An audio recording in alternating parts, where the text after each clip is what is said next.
Kicking off the list at number 10, Together at Last. Remember when you were a kid and your mom would bump into their friend at the grocery store? That was the worst. While they caught up for what seemed like hours, you were bored out of your mind just staring at like bags of rice and cleaning detergent.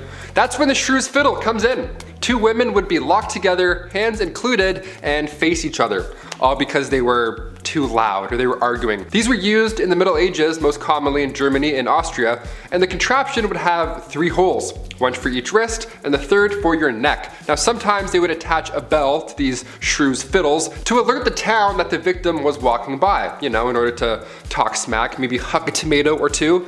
But the double fiddle, that was the worst. You weren't released until the argument had settled. Some families have an argument shirt where they put the 2 little siblings in and they can't take the shirt off until they get along. This is like a horrible medieval ages version of that. Much more uncomfortable. Not made of cotton. Or funny. Just bad. Just all bad. Number 9, Point Blank Period. Alright babes, let's try not to shudder, but let's talk about periods for a second. Aunt Flo, the Red Sea, Shark Week, so many names to describe a pretty sucky time for people who get their period, right? Well, it might suck these days, but back in the medieval times it was a hell of a lot worse. They just didn't have the same kinds of resources that we have today, so a lot of people had to use their noodle to figure out how to get by.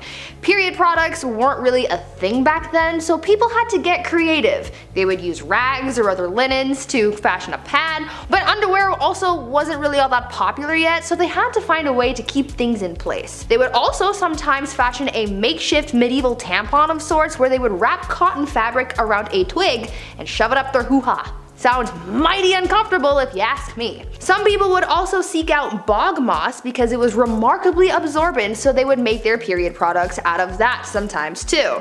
This type of moss garnered the name blood moss because of its use in treating wounds and use in period products. For other people who just couldn't create these kinds of things, they would just resort to wearing red the whole time, so everything just kind of blended in. Menstruation, but make it fashion. Number 8, Cleopatra. Cleopatra, the woman who had the world talking all the time. She made sure that whenever she entered the room, all eyes and ears were turned in her direction, jaws on the floor. She is one of, if not the most famous Egyptian queen to ever have lived. Believing she was the goddess Isis herself, she prepared dazzling entrances wherever she went. But it wasn't just her looks. In fact, some accounts say she wasn't actually particularly outstanding in that department. It was just the whole package in how she presented herself. It was indeed her wit, charm, intense intelligence that had men and nations kneeling to her.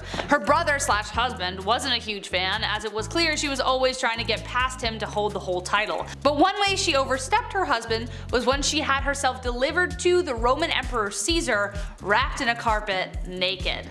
She easily won the senior emperor and gained him as her lover, and eventually she even won the Egyptian throne, soon to become the famous Queen of the Nile. Number 7, Mary Lavo. Mary Lavo is an absolute legend in practice and by lore. Her mysterious past and practices made her the absolute talk of the town. She was the voodoo queen of New Orleans. Voodoo or Voodoo is a combination of West African religions brought over to the Americas through the slave trade. It then blended with Christianity and the traditions of indigenous peoples. Marie was the first generation of her family to be born free, but due to laws and practices of the time, Marie and her husband bought and sold around 8 slaves in their lifetime, though it was also believed that she aided in the escape of slaves as well. But what she is most famous for is her work as a voodoo queen in New Orleans. Many wealthy and politically connected individuals paid Lavo to aid in personal advice, intervention, and protection from evil energy. She also worked as a hairdresser, which gave her access to information regarding her clients, because honestly, let's be honest, everyone's hairdresser is their therapist. Honestly, what didn't this woman do? She also ran an orphanage and helped many children have a safe home. Lavo is a popular figure in legend and lore due to her relationship to the occult, but her role in society was much larger and a little bit more scandalous than that. Number 6, the Brooklyn Theater Stampede. And we're back to absolute horribleness. Here we go. I love the theater. When the pandemic shut down plays, I actually felt pretty sad. I like sitting in full rooms watching a guy in a fake wig monologue about Mozart. Like, that's my ideal Saturday night. That's the best. I don't want that to not be a thing anymore. I love theater. But today we have an obnoxious amount of distractions that can take you out of the experience. Guy's texting fighting his ex-girlfriend 2 rows ahead of me. I'm trying to watch Joseph in the amazing Technicolor Dreamcoat. And I'm like, man, it's not the same anymore. Theater's not the same anymore. Turn off your phone. Throw a tomato at him. It can be distracting. Exit signs can also be pretty distracting. But we need them. We definitely need them. Because in 1876, the Brooklyn Theater caught fire after a single lantern fell over on stage during a performance. This was 1876. Everybody was wearing flammable attire. There aren't emergency exits yet. A fire marshal hadn't come in and counted heads at this point, so it was a disaster. 278 people lost their lives. A monument was put up after the incident. It shook the town. It was absolutely horrible. I read about this and I was like, that's horrible. We got included in. This is a horrible list. Number 5, the hobble skirt.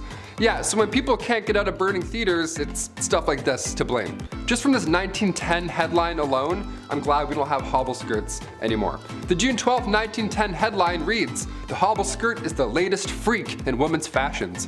Latest freak. Skirts that are so tight around the ankle that locomotion is seriously impeded and speed is impossible. Nice.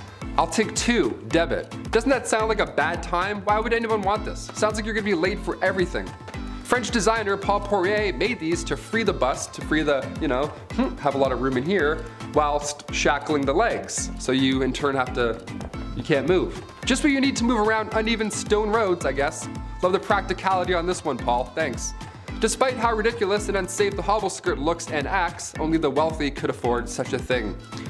Shoot! Oh man, must be nice. I'll just be over here wearing jeans like an idiot. Middle and lower class women wore skirts with slits or buttons so they could, actually walk around. Yeah, what fools. Oh, sorry, you want a button? I don't speak broke, sweetie.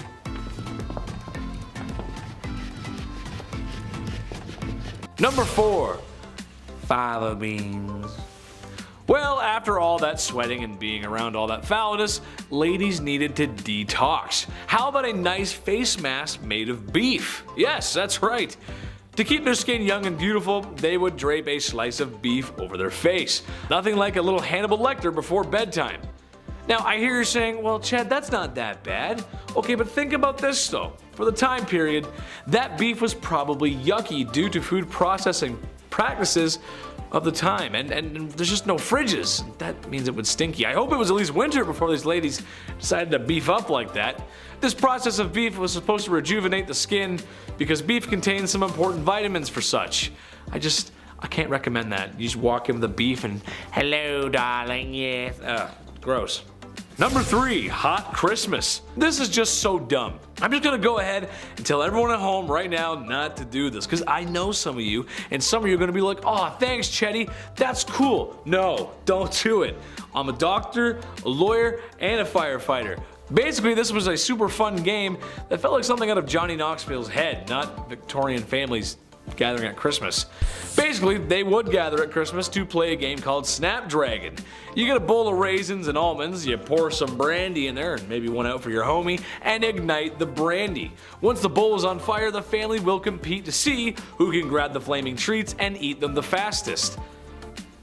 Okay, second degree burns are not how I want to spend my holiday season, and also, in a time before smoke alarms and a modern fire service, this sounds like a really bad time. Grandpa could lose it out of his hands. Drapes catch fire, the house burns down, probably the whole neighborhood. Just a bad idea. Also, I hate raisins, so setting them on fire? Yeah, I'm out. I don't like raisins. They're gross, dude. I don't like them.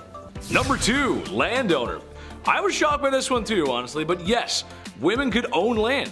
Sort of. It wasn't a blanket green light. It's a bit more confusing than that. Some could, some couldn't. There was a few rules here and there. They were stupid man patriarch poo-poo rules, but rules nonetheless.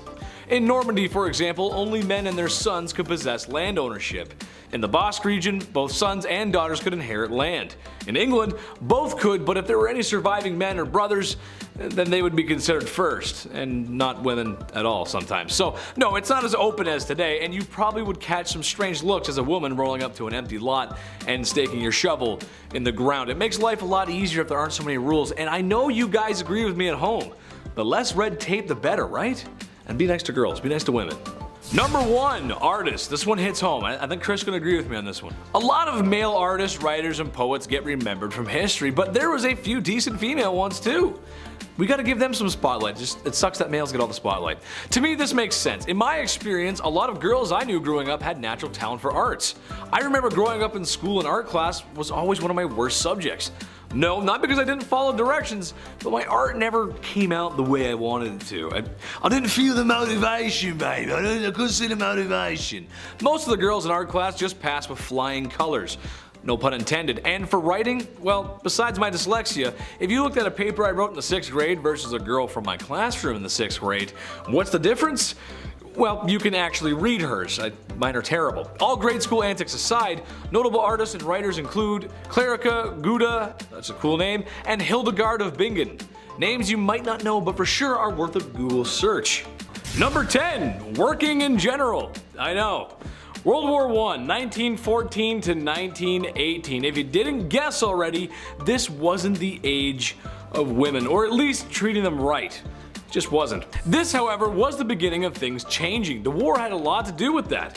When men went off to war, women had to fill their shoes in places of work. When in reality, a few years prior to that, a woman working was a ridiculous idea. But what's a gal gonna do when she's got no choice? Knuckle up, buckle down, and do it, do it, do it.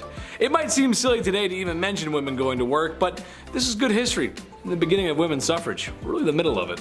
Number 9, this one's really cool, I like this one, this one's crazy. The Radium Girls. Yes, the Radium Girls. This is just a crazy story. So, this material called radium was discovered and its glowing properties were quickly put to work for military application. You'll find a lot of times that military service often boosts technology development. Just how it goes. So when a factory that was producing glow-in-the-dark watches for the war effort needed workers, they looked to women to stand up to the challenge. Day in, day out, these women painted with radium paint. The women were advised to keep the brushes with a fine tip by placing it between their lips. And kind of just a little lick, a little kiss kind of cute. Some women even used it on their nails and others painted on each other. The novelty of glow-in-the-dark paint quickly wore off, however, when it proved to be very harmful to one's health, especially since the women had been ingesting the harmful paint. In the end, it was radiation sickness. One woman had it so bad her jaw simply fell off. That's not it. I saw the picture, bro. It's just gone. It's Number 8, Jane Toppin. Take a trip with me to Boston. We can see Bunker Hill, Old North Church, and Faneuil Hall. Ooh, cool. We could also visit a very nice nurse from the 1880s who was taking care of the elderly. Jolly Jane, as she became to be known, was a nurse who took care of the elderly. And by take care, I mean the same way you took care of your first hamster. Yeah, not so great, was it? Now, how did he know that? I know. She would dose up the old geezers with a healthy Keith Richards-sized dose of morphine. Yeah! There's only so much rock stars that can handle that level of rock and roll. And guys, Grandma and Grandpa, they're not one of them. They can't handle that kind of stuff. After that, she would lay down with them and just like chill with the body, cause that's what you do. Ugh. Before she was caught, there was an estimated 31 grandmas and grandpas not at the dinner table after having her as a nurse. I'm just gonna lay down right beside you. It's gonna be great. Just gonna lay down. Number 7, Typhoid Mary. My mom wasn't the best cook on planet Earth, but God willing she tried. You know, she really put in a lot of work. Excuse the meme here, but she makes a mean spaghetti though. God, I love mom's spaghetti. I really do. And her cookies. Oh, she makes the best cookies. Everyone should agree with me in the comments section so I can show my mom and tell her she hasn't made cookies in a while. Tell my mom to mix with cookies. It's time she makes cookies, man. They're so freaking good. They're the best on earth, I swear. Oh, my mother is okay. She doesn't make up the Gordon Ramsay standards. But that's okay because no matter how well Typhoid Mary made the lamb sauce, it was always gonna make people green. As Typhoid Mary was an asymptomatic carrier of typhoid fever. Yes, that's what we're talking about, Typhoid Mary. Crazy enough, after she found out that she was asymptomatic with typhoid, she insisted upon cooking. She kept going, which got more people sick. Surprise. She was forcibly quarantined multiple times in her life. You can't make this stuff up. Please stop cooking, you're sick. I'm gonna do what I want, you can't tell me what to do. Number 6 is no protection. Get your mind out of the gutter. That's not what I'm talking about. I mean, there's no protection from capital punishment. While civil laws were easier to work around by just getting married alone, you can borrow money or property, you can buy things that you couldn't before and sign contracts. The criminal law didn't bend to a married woman, as she faced the same penalties as an unmarried one. Now, there are technically one exception. Pregnancy, but only because it could potentially be a boy. which is insane. Additionally, all women were exempt from certain torts, such as the breaking wheel. But man, when a woman got capital punishment, it was the one and only form, and it was the most brutal and painful one, burning at the stake. By the way, they claim this was the only and the necessary option of execution for a woman, as it's a preservation of female modesty. Apparently, other forms of execution were unbecoming of a woman. Although there may be some truth to this wild justification, modern historians have rounded it down to just misogyny, as well as a deep-rooted suspicion and dislike of women as the root of this execution decision. Essentially, when given the opportunity to punish a woman, men went ham for it and wanted to see her suffer as much as possible. So women experienced the worst executions of the Dark Ages. Number 5 is why women want to stay in religious favor. In medieval Europe, a device was literally invented for women who defied their religious beliefs. Pyramid shaped and made of wood, the woman who dared to defy her god should fear this. See, they would bind the woman's hands and ankles and then sit one of her two openings on the peak of the pyramid. She would then be incapable of shifting her weight anywhere else and was forced to put her weight down on the tip. It would slowly slide upwards and inwards, and the longer she was pressed down on it, the more her body split apart. These women would be left for days on end sometimes on this device. The device's slow, agonizing death can be compared only to the shame it inflicted as well. The woman was stripped nude and forced to suffer this torture in public for all to see. Number 4, Nagasaki. This one is a broad stroke, but basically anyone who was in Hiroshima or Nagasaki, finger quote, working on those special days, that counts as an unusual job. Maybe you've worked construction, or you work some really hot sunny days. It's rough. Maybe you worked in an office where the gears of bureaucracy and red tape hold you back from doing your best. Headache maker, am I right? Imagine you're working your job and literally 10 seconds later you hear the largest bomb ever to fall on a city all of a sudden. And it's gone. Like, the city's just gone. It was there a second ago, but now it's gone. I don't want to get into too much horrific detail in case the YouTube gods are listening and they might smite me, but Google Hiroshima and Nagasaki. You'll see what I mean. Number 3, Pinup Girl.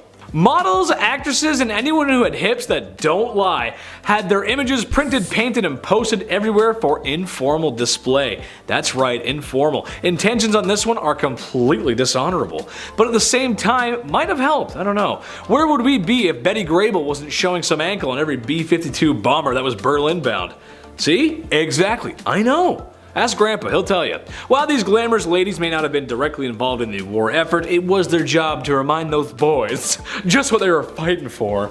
I salute you, sailors. Number 2 is professional mourners. Okay, so here's a weird one. Professional or paid mourning is an occupation not only found in Egypt, but in China, the Mediterranean, and Eastern Europe. This practice is literally paying a stranger to attend a funeral to lament, deliver a eulogy, help comfort the family, entertain, or lay on the ground wailing. There's some range here, depends on what kind of funeral you want to have. These paid mourners made ostentatious displays, messy hair and smudged makeup, wailing, pounding on the ground or their chests, throwing themselves about as they smeared dirt and sand all over their body while they screamed. It's a full spectacle. Now, another depiction of the paid mourners in Egypt is a little more chill. 2 women impersonating the goddesses Isis and Nephthys. They were believed to play a special role in someone's death. Most inscriptions of a funeral where they are present as paid mourners, they are on each side of the corpse and their bodies are fully shaved. These women also had to be childless and have a tattoo of either Isis or Nephthys' name on their shoulder. Most evidence of professional mourning is seen in pyramids and tomb inscriptions, such as women holding their bodies dramatically in sorrow, braced over a casket with tears flowing. If you were a theater kid, this was definitely the type of job for you. And number 1, it's the female physician. Egypt is a difficult one with historians. There's been a lot of largely ignored discoveries due to the opinions of those who found them. The evidence of women in ancient Egyptian medical fields is part of that because, as it turns out, their physicians were actually primarily women. Evidence shows women in the medical profession going back into early dynastic period Egypt when Marit Ptah was the royal court's chief physician in 2700 BCE. She was the first female doctor known in world history, but there is another unnamed female physician who is listed to be the head of the Temple Neith Medical School in 3000 BCE, so maybe not. But either way, the first female doctor was in ancient Egypt. Women were highly respected throughout Egypt's history, and many of their goddesses represented facets of health. Neith has been associated with the invention of birth, and Hathor represents fertility. 4 deities associated with healing are Heka, Sekhmet,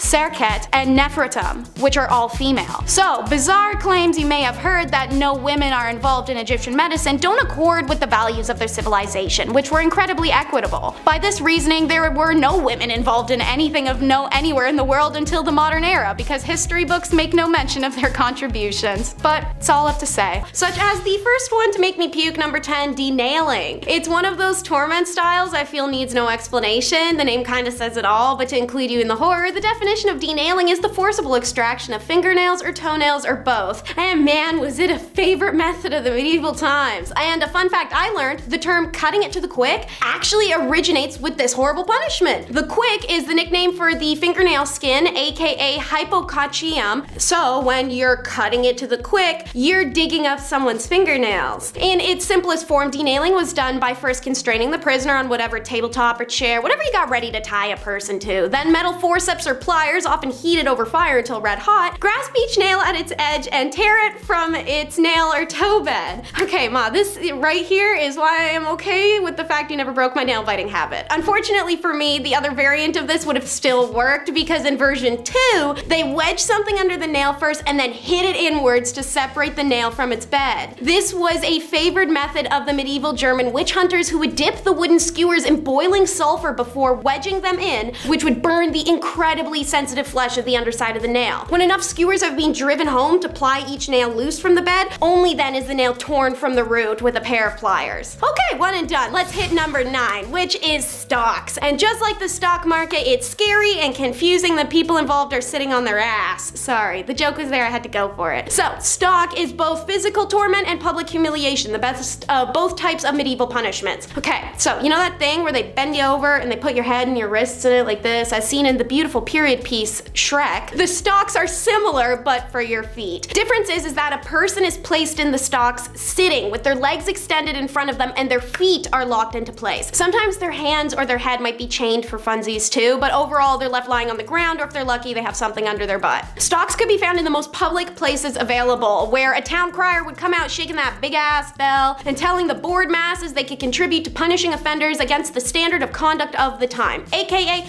free for all. See this defenseless person literally lying on the ground having an existential crisis because all they did was have a pimple that looked kind of like a witch spot, and now their feet are in a Lego block? Get some repressed, unacknowledged feelings out. Feel free to berate, attack, spit, kick, urinate, defecate, or even violate the man or woman in their immovable state. This was super popular among civil authorities in medieval times and was at its peak use during the Elizabethan England and the Spanish conquistadors, tormenting those in the New World who fought back against Christianization. It was not uncommon for people to be kept in stocks for several days to die of hypothermia or heat stroke. Number 8, the ducking stool. This next one requires so much effort as like a team. I can't believe this was a real thing. The ducking stool was made to punish women involved in sexual activities. How dare you? Shame. Men were punished too, but if we know anything about history, it was mostly women who had to put up with this shit. There was first the standard ducking stool, so women would have to sit in this chair, strapped down while sitting outside of their home, or they were carried down the street. Humiliation at its finest. The town would be like, they had sex, can you believe it? Let's take the day off work and embarrass them now. Losers, they're the losers. So stupid, so backwards. The second version of the ducking stool was essentially the same thing, only it was ducked into a river over and over and over again to cool her moderate heat. At least that's what French writer Francois Maximilien Misson says. They should cool off all those angry villagers, if anything. I don't know, dip them in the river. They're the ones burning with rage because somebody who lives over there had sex once. It's really weird. Go home. Relax. At number 7, Satan's incarnate. Back in the medieval age, women were very much oppressed and incredibly misunderstood. I mean, they thought so many women were witches, and as time went on, the criteria for diagnosing a woman with witchitis or whatever got bigger and bigger, to the point where literally any woman could be accused of being a witch for the most BS reasons. Back then, people thought that women were Satan's incarnate, and so they were predisposed to sin, and therefore, they had to be witches. Logic? Not quite president, but go off, I guess. There were 4 reasons why a woman could be considered part of the devil's posse. 1, because it was believed that women are foolish and gullible, which is why they turned to magic.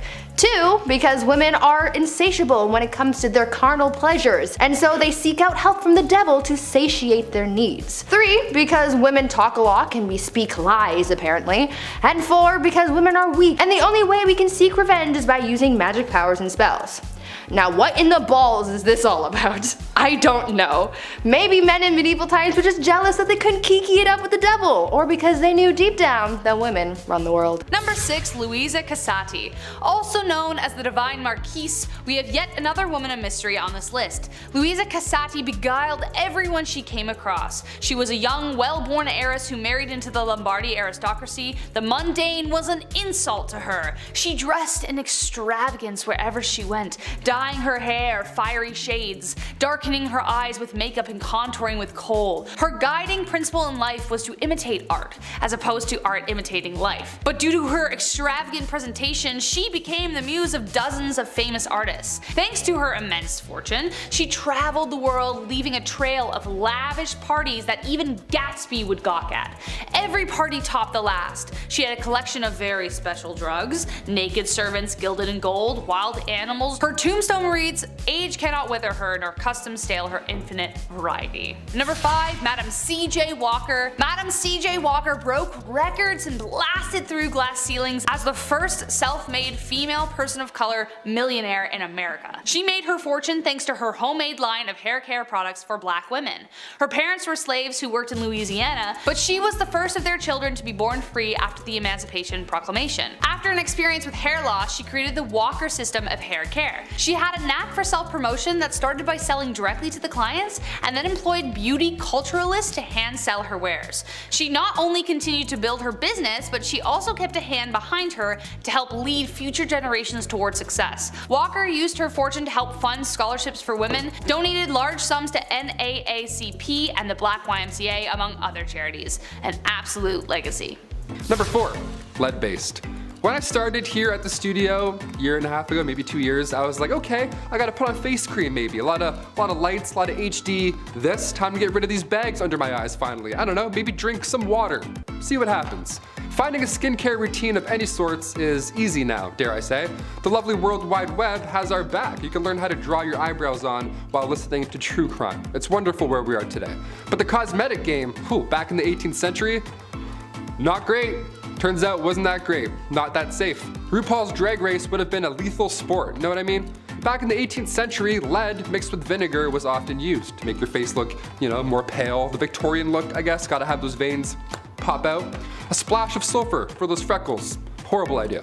Queen Elizabeth I used cosmetics containing lead, mercury, and or arsenic, the same poison that took out George III and Napoleon Bonaparte, so not safe at all in any time, period.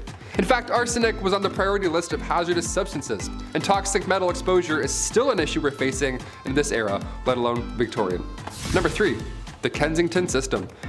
This was horrible. Queen Victoria was brought up under the Kensington System, which if you haven't heard of before is awful.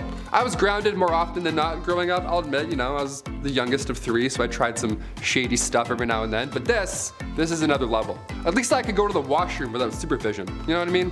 Yeah, buckle up. Victoria's mother, Duchess Victoria of Kent, she created this Kensington system to control her daughter. She literally isolated the child from friends, family members, anybody, everybody, you name it. Her mother would monitor her every action on top of this, including who she can see or speak to, if there were any of those people at some point.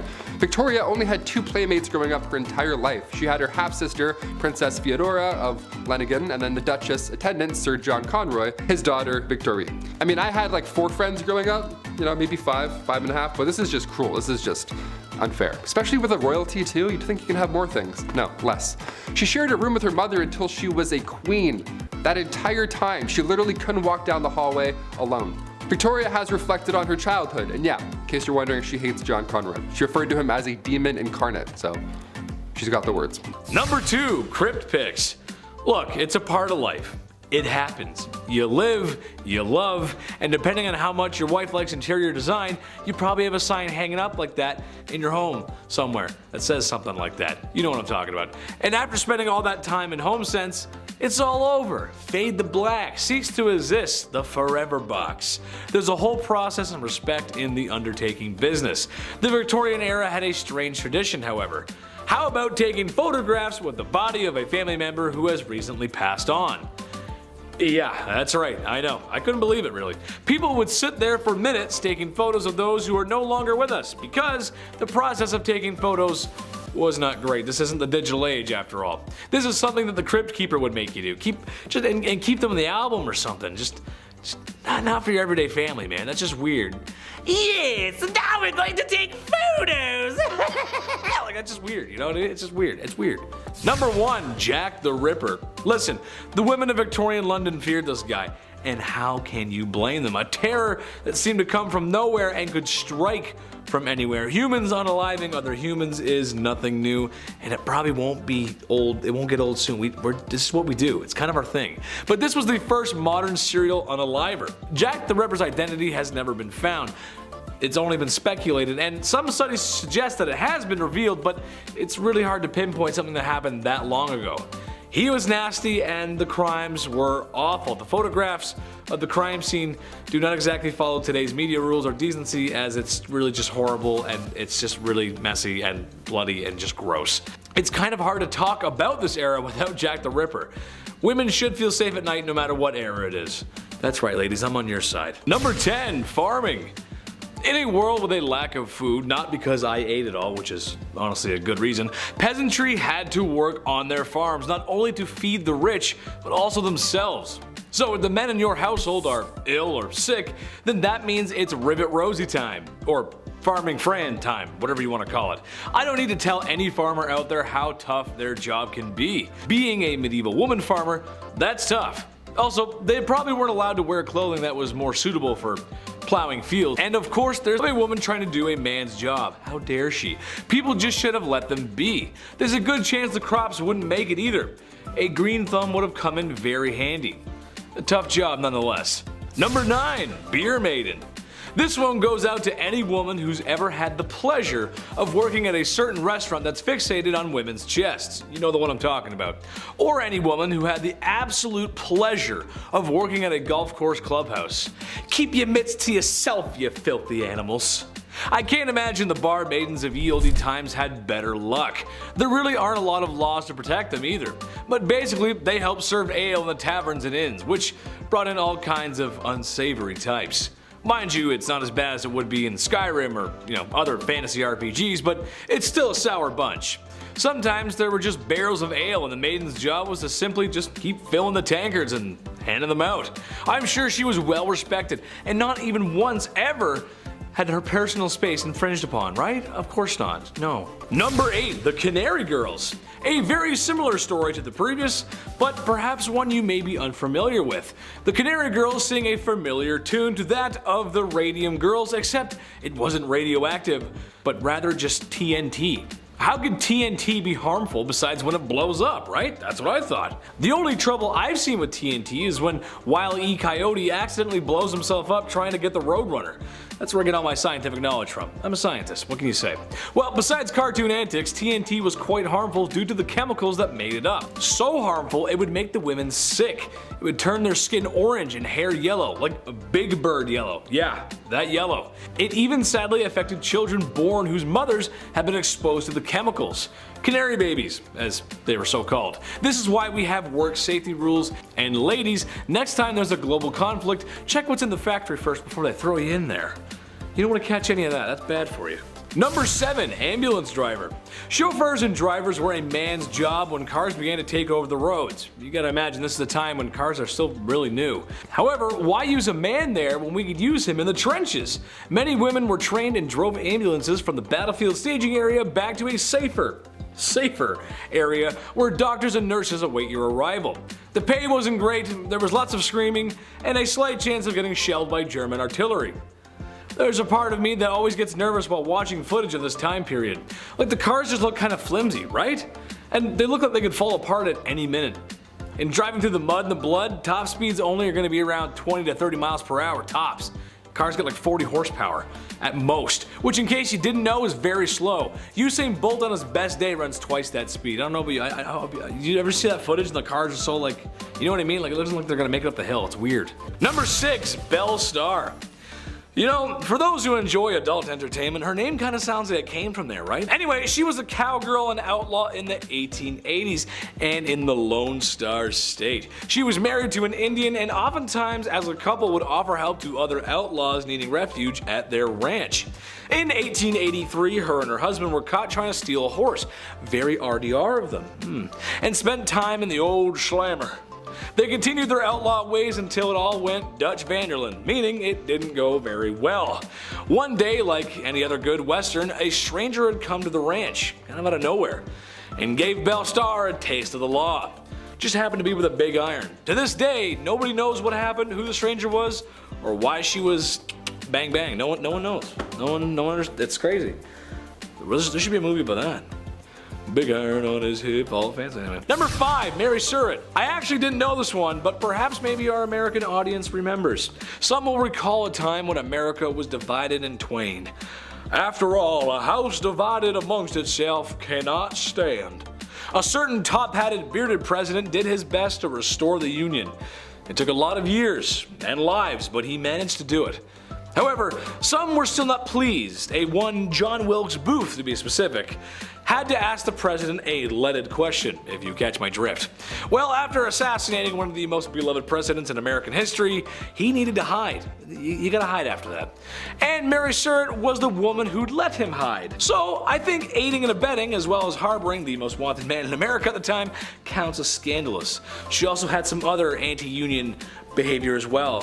That's not good. Naughty, not very nice. Number 4 is harems. To start, the word harem is derived from the Arabic word harim, and it often means sacred, forbidden, and sometimes sanctuary. This was an accurate name as only women's household members and some related male members were allowed to enter a harem, which was an honored women's space. The harem was the ultimate symbol of a sultan's power. His ownership of women, mostly slaves, was a sign of wealth, power, and sexual prowess. The seclusion from public gaze also inflated this power more so. But a royal harem could be a place of filth and stink where chaos and emotions ran high. This was the price of being property. Used by the emperors and his sons, you could either be favored or so hated that one day you vanish and rumors of your exile whirl amongst your peers. These ladies usually did not have the liberty to move out of the harem as they liked, but inside the harem they could move around as they pleased. There was no sisterhood in them either. Socializing amongst themselves was usually not friendly and jealousies were shown directly. Makes sense, as status and position of authority in the harem were determined by the place that they had in the emperor's favor, and to give the king his first male child was a great competition in this regard, resulted in unpleasantness through the royal harem. Everyone tried their best to please the emperor and turned her bad qualities like jealousy, aggression, or short-tempered attitude onto other women. Seeing as many of these women were stolen from outside the empire, let alone inside, frustration with language barrier and culture clash was also a huge source of contempt. Sometimes the women would lie to the sultan to have others disposed of, or they'd simply gang up on one another. Regardless, harems were places of drama, inequality, and a race to be favored as a ticket out of sexual servitude. Hidden sexuality is number 3. There were plenty of mainstream laws in medieval and middle Europe against male homosexuality, and while it wasn't considered as serious, lesbianism still posed a threat to the ideals of a male-centric societal order. A law written in 1260 France stated that women caught engaging in homosexuality shall undergo mutilation on her first and second offense, and on her third she must be burned. This is one of the only laws to specify consequences for lesbianism, but the 13th century and Christian perspective of sex radicalized further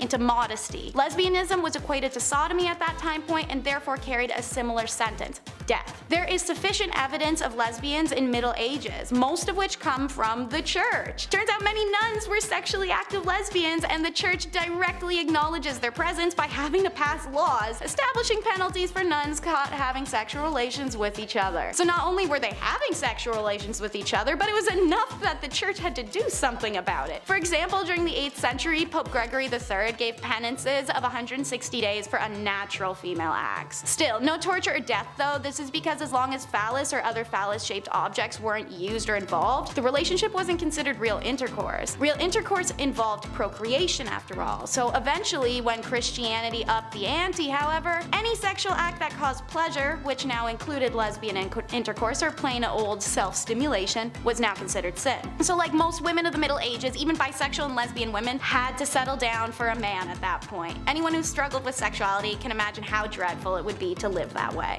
Number 2, code breakers. This was a time before computers and the internet, so if a German code came across your desk, you couldn't just ask Google, what in the heck does that mean?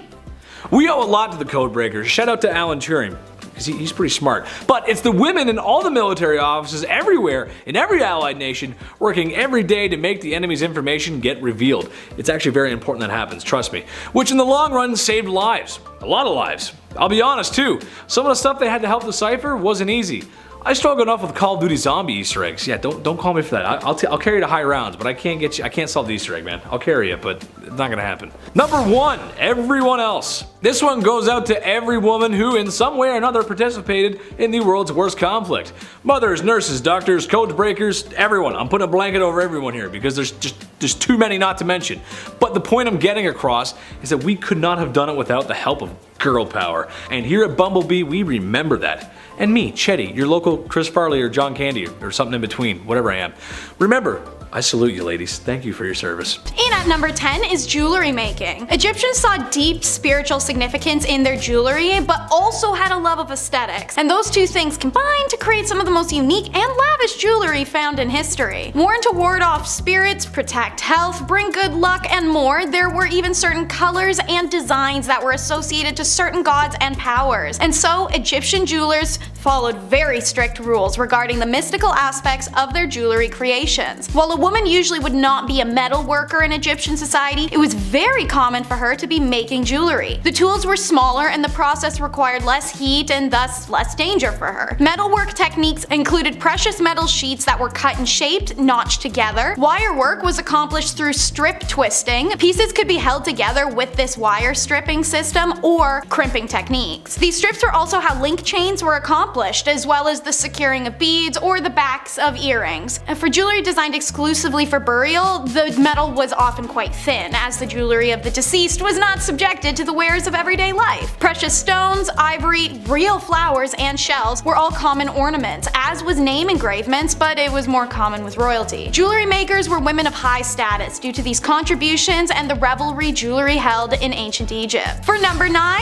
it's house vendors. Recognized as an ancient heritage profession and was at its most popular during time periods of ancient Egypt where women were restricted from going out when married. These vendors would roam neighborhoods with buckets and baskets of product for sale. Clothing, perfume, fabrics, snacks. Now, what was unusual is that the vendor was more often women than men, walking the streets alone, making these sales because many married women weren't allowed to go out walking the streets alone to make sales. You see the irony. Anyways, this profession found great popularity in single women, and many also were called upon to act as nurses in homes of the wealthy when needed. The career is named al-Dalala, but the idea itself has long been extinct with the freedom for Egyptian women to roam commercial districts. Number 8 is the Catherine wheel, which was named after Saint Catherine of Alexandria, who wasn't ever actually killed on one of these, but the fictitious story stuck and so did the name. So, medieval France and Germany loved this bad boy, which was essentially a giant cartwheel put on a lazy Susan. Folks would be stretched out on it and then tied down, then quite literally became a wheel of fortune, because ideally the dude wielding the massive hammer taking swings at you while you slowly spin in a circle gets dizzy and misses.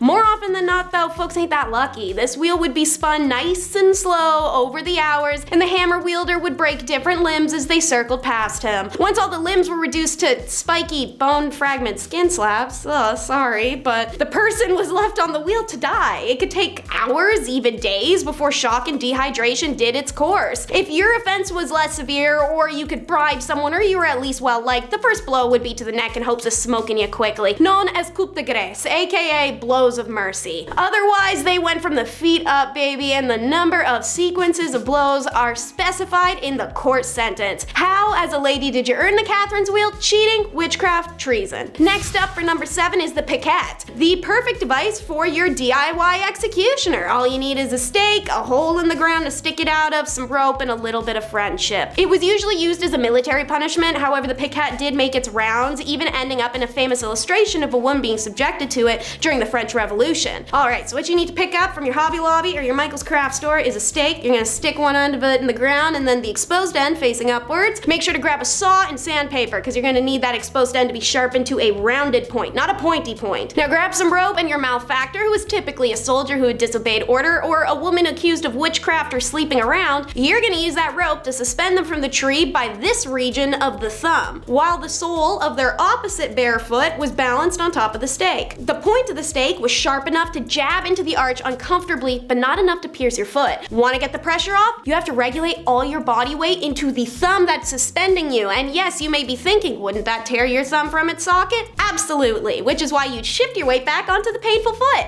Pretty ingenious methodology, if you ask me. Nobody died, but some people did lose thumbs. Better than your life, though. Number 6, nosy neighbor. If you were a man back in the Middle Ages and you had an affair, well, you would have to pay a fine.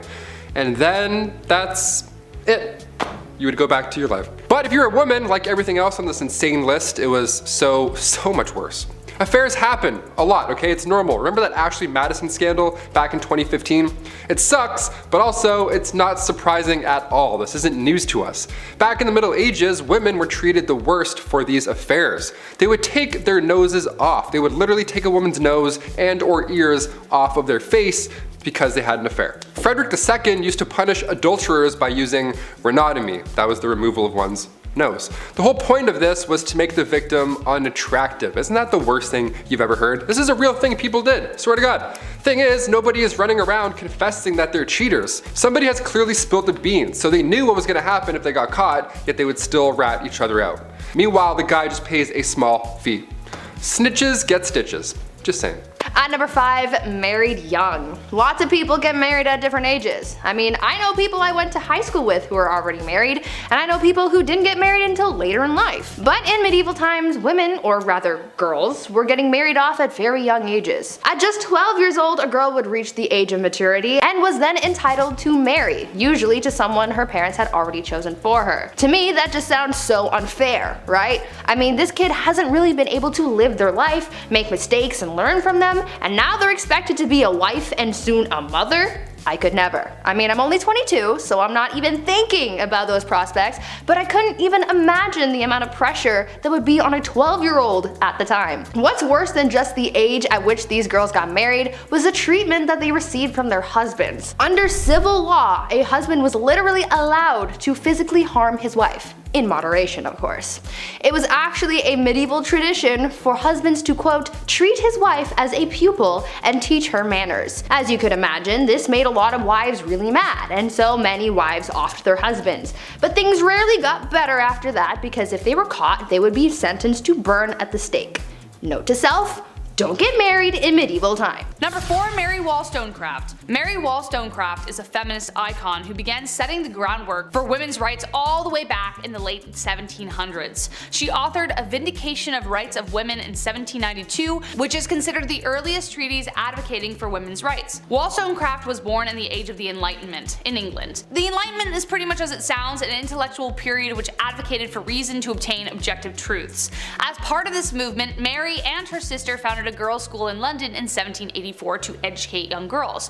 She continued to write articles advocating for the education and equality of women in society throughout her life. She believed that if women weren't educated to the same degree as men were, then society would come to a standstill. Sadly, Mary never fully saw the success of her ideas. She died during the birth of her second daughter, Mary, who, funny enough, would go on to write one of the most controversial books in history, Frankenstein. Number 3, Mae West. I see a man in your life. What, only one? Mae West. As sassy as she was on screen, she was even more so off of it. Her wisecracking, quippy sensuality became a sensation people couldn't get enough of. West started out in vaudeville and Broadway before she hit the big screen, singing and doing acrobatics. By 1926, Mae began to write and produce her own plays, the first being titled Sex. Her performance was of a woman of the night, and you can imagine the stir she caused. It also earned her an 8-day jail sentence for corrupting the morals of youth.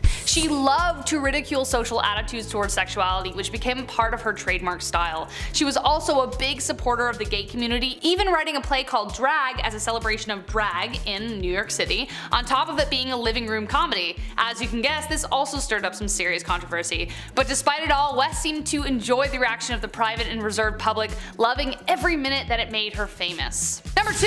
Marsha P Johnson. Marsha P Johnson. Number 2. Arsenic dresses. If looks could kill, literally. You've heard of arsenic and old lace at some point, but what exactly are we talking about? Back in 1861, a poet by the name of Henry Wadsworth Longfellow, real name, his wife, Fanny, also real name, her dress caught on fire and her burns were so bad that of course she sadly didn't survive. But this was sadly common in Victorian days. Puffy dresses, open candles, as we heard earlier. These dresses back then, they were flammable as is, but some of them were made with literal poison. Some of them had arsenic made to have that like green look, like the real arsenic green look. It wasn't just in clothing either. Back in 1861, an artificial flower maker named Matilda Schurer used green arsenic laced powder, and her fingernails had turned green and green foam started coming out of her mouth, and it was just a horrible way to go out. Arsenic is not supposed to be inhaled, let alone worn. Although yeah, it did look nice for a hot minute. Not worth it. And finally, number 1, Queen Victoria's threats. Being the queen and all, and we're talking about the Victorian era, I figured we'd end with this one. Being the queen and all, a security team is always needed, and during her reign, there were multiple attempts to harm the young queen. The first attack was back in 1840. It was an 18-year-old man named Edward Oxford, and he fired towards the queen's carriage, but obviously and luckily missed. But when Edward was accused of high treason, he was actually found not guilty due to insanity. Then a couple years later, in 1842, it happened again. This time 2 men fired at her. They were found guilty. In 1849, her carriage was attacked by William Hamilton. In 1850, as the carriage was passing the gates of Buckingham Palace, Robert Pate, a retired soldier, ran up and hit her with his cane. Victoria was okay, thankfully, but of course, she was shook. Then again in 1842, 1849, and 1872, attempt after attempt. But then things got a little worse. If you haven't heard of Boy Jones or anything that happened here, I saved it for last because it's extremely unsettling. A teenager stalked the queen back in 1838 until 1841. Edward Jones, aka Boy Jones. This guy somehow managed to break into Buckingham Palace more than once. It was some Assassin's Creed type stuff. He just knew some back way, he climbed some window or whatever. The guy just knew a route in, so he would break in and would more often than not just hide under the queen's sofa. He would sit on her throne sometimes, and one of the worst things ever, he would go through her drawers and like go through her clothes and stuff. It was creepy. He would steal her clothes until eventually and thankfully he got caught. Of all the things you can do, of all the crimes you want to commit in the Victorian era, you're gonna go hide under a couch for 5 years? Okay, I'm glad he got caught, but just so weird. What a weird ending. Number 10, bottomless undies. I think I speak for everyone when I say that putting on a clean, fresh pair of underwear is a nice feeling. Gone is the brown underwear that was once white of yesterday, replaced with fresh, loving linen of today. Now, if you're also like me, then you probably have some underwear with holes in it. I'll throw them out eventually. I'll get around to it. Just wear them a few more times first and then I'll get rid of them. But did you know that some ladies' underwear in the Victorian era had no bottoms? Yeah. Part of the many layers of clothing that women were wearing back then, their underwear had no bottoms, which to me is the whole point of wearing bloomers in the first place. You gotta keep your business warm and packed away. I just don't understand what the point of having it all hang out is. That's just stupid. I don't know. Number 9, no razors. There's a joke about the 70s, George W. Bush, and garden hedges here, but I'm gonna let you fill in the blanks. Basically, this is a time in history where you cannot hop in the whip and drive on over to your local hair razor dealership because there ain't no whips and there ain't no CVS, or Shoppers Drug Mart if you're Canadian. Today you can buy disposable razors pretty much anywhere, and there's multiple models for doing so. When things get hairy, you got options. Women in the Victorian era were not so lucky. They had to go for the natural look. Now, not that there's anything wrong with that, it's just I feel like a girl's gotta have her options. She gotta be able to, you know, do her own thing. Why not? Number 8, caring for children. Hey, someone had to do it. A woman's job is never done. At least that's what my mom, my aunt, my grandma, and pretty much every woman I've ever known has always said. Okay, sure, I was a little bit of a handful. I was loud and energetic and I loved to talk. Teachers always said I was a distraction in class. Alright, maybe I was, and maybe I still am. Okay, I am. But at least the women caring for me had the modern amenities of the 21st century. A fridge full of fresh food, washing machines, cars, and a solid structure with 4 walls. So you can imagine if you had to deal with a kid like me back in ye olde times, just with none of the nice stuff that makes life today a lot of fun. Ye olde Chetty running amok. Oh mother, mother! Number 7, the streets. Unusual to most, but very common to women of ye olde times. When you're a woman who's got nothing, sometimes you gotta give something. That something just so happens to be what's hiding in your pants. It's a profession that's as old as time, and it will not be going anywhere anytime soon. Women work the streets. I don't think that's anything to be ashamed of. Number 6, nurse. I know. Yes, lots of ladies were, are, and going to be nurses. That's nothing new. And any nurse out there in the medical profession, thank you for your service. Chetty thanks you. Now, I don't need to tell anyone in the medical profession how busy a hospital floor can be on a bad night. Nurses running around, paging doctors, phones ringing, papers flying, something about a code blue. Hectic, right? Well, imagine that, but less equipment, 100 years less technology, and all whilst under the suppression and threat of bombardment. Great. Yeah, not so fun, right? Sure, any nurse has comfy Skechers to take her to the graveyard shift, but no nurse has blast-proof equipment to treat people in a graveyard, as this is a field hospital and this is the best they can do for the time being. Yeah, see, that's not fun. That's kind of that's unusual. Yeah, it is. Number 5, ladies of the trench.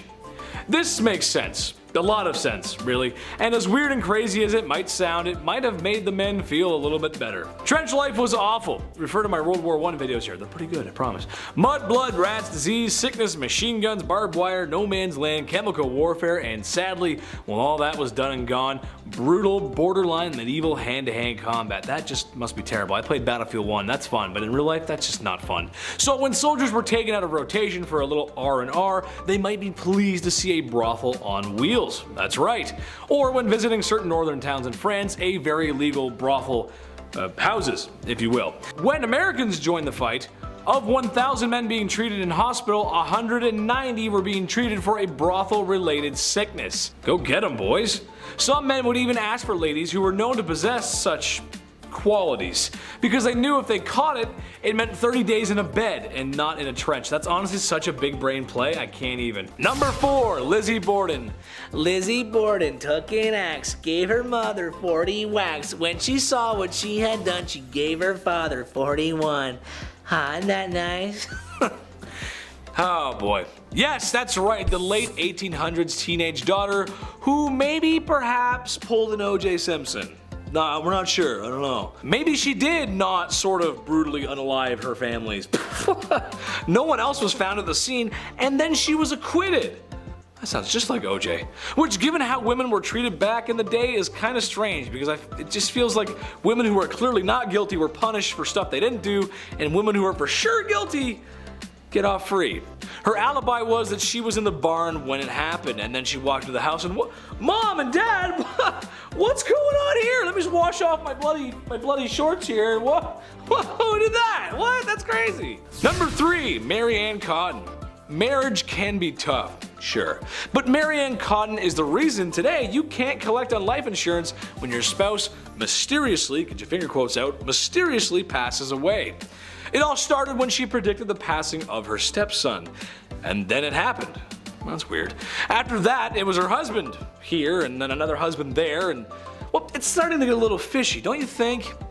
Well, once these unexpected passings were looked into, they all had something in common, something in their tummies. Arsenic. Yes, she was getting rid of her husbands and then trying to claim the insurance money. Evil, but ahead of her time, like 50 years ahead of her time. That's insurance fraud. That's interesting. And well, it's also like cold-blooded, calculated unaliving, you know, but insurance fraud too.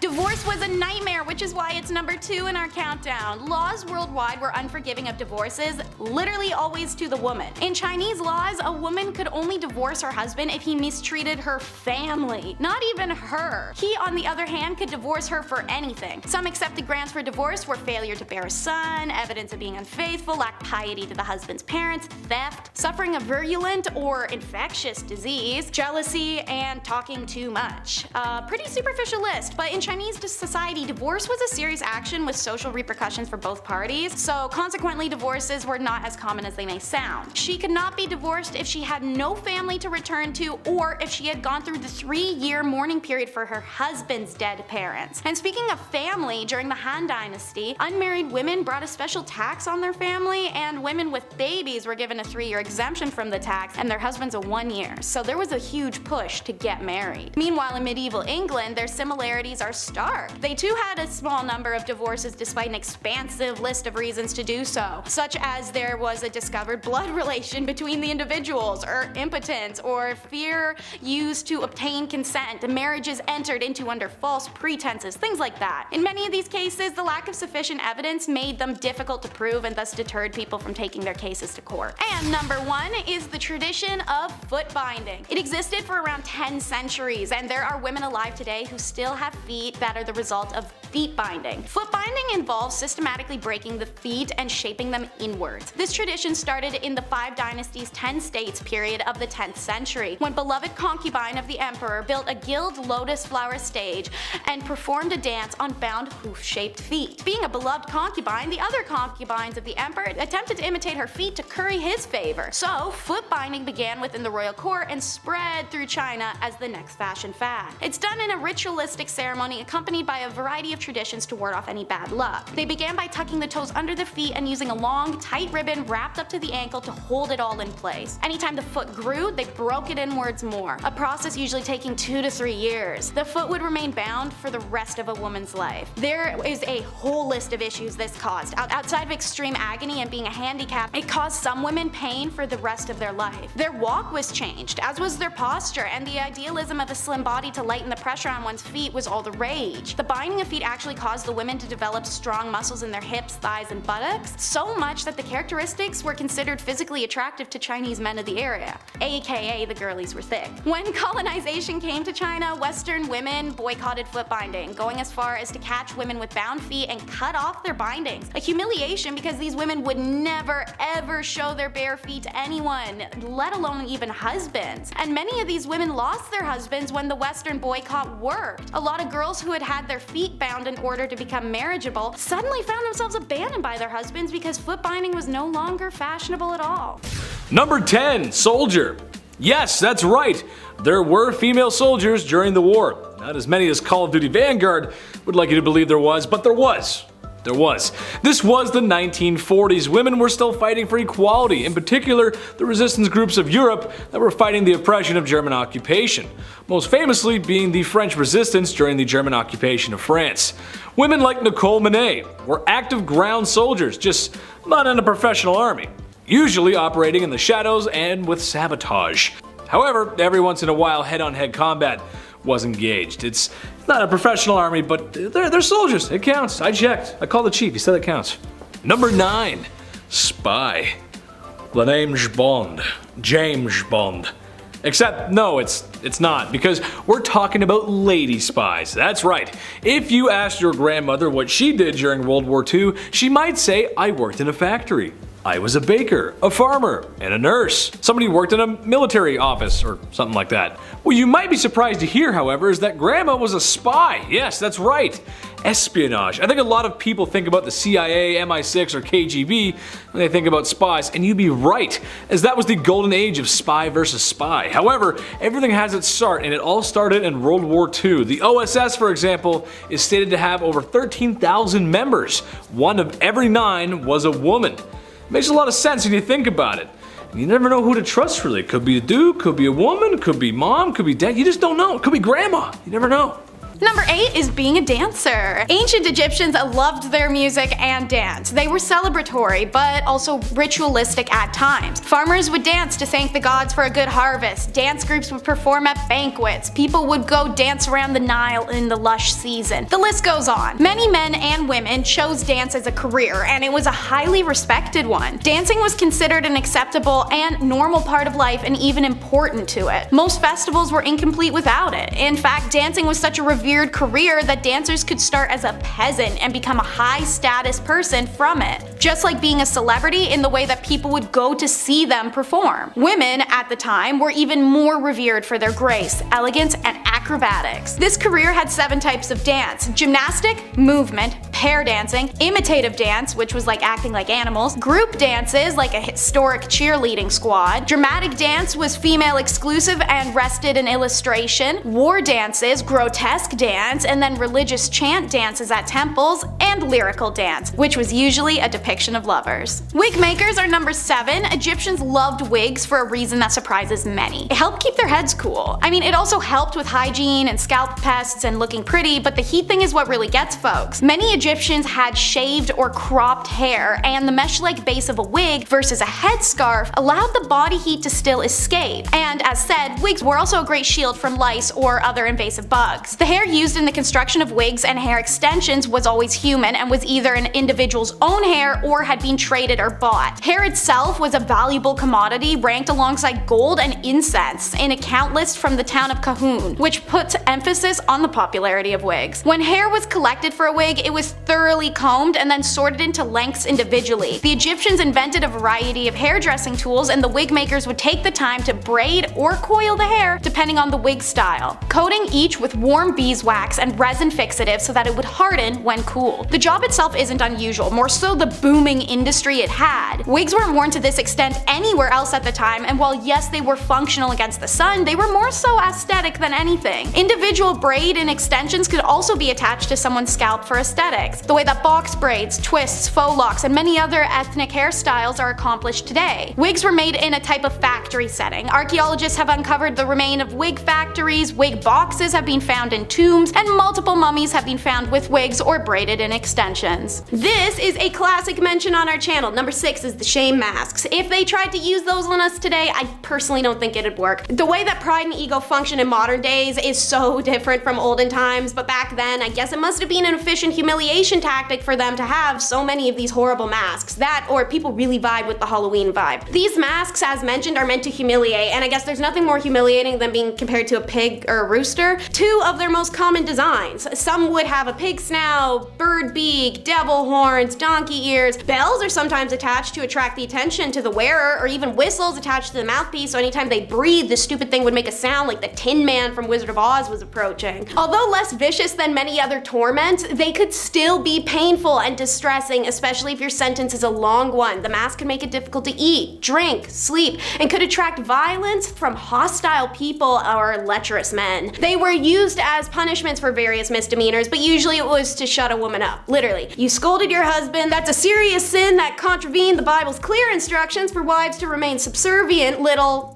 Well, I was gonna say Barbie dolls, but maybe after the movie, it's Kens. Number 5 is also used to shut wives and women up. It's the shrews, fiddle, and fife. But I could be wrong. It could be pronounced fife like the country, or fief like thief. Cannot tell for the life of me. Anyways, you've heard the boring shrews scold 100 times. I'm here to bring you a new exciting product if you want to publicly shame some women, but also simultaneously make it look like they're starting medieval times' most vibing jazz band. The shrews fiddle, or shame fiddle, was a wooden contraption shaped roughly like a fiddle, or a fife, or fief, or whatever it is, which is a type of flute that acted like a portable stalks for your fingers and your neck. The shame flute was specifically designed to punish those who made bad music. However, these shrews implements are titled after the ladies that were tossed in them constantly, people who spoke up to their husbands or argued with one another. Number 4, the walk of shame. We've all heard the term walk of shame at some point, but what does it really mean? And also, where did it originally come from? Well, it was originally referred to as a skimmington or rough music.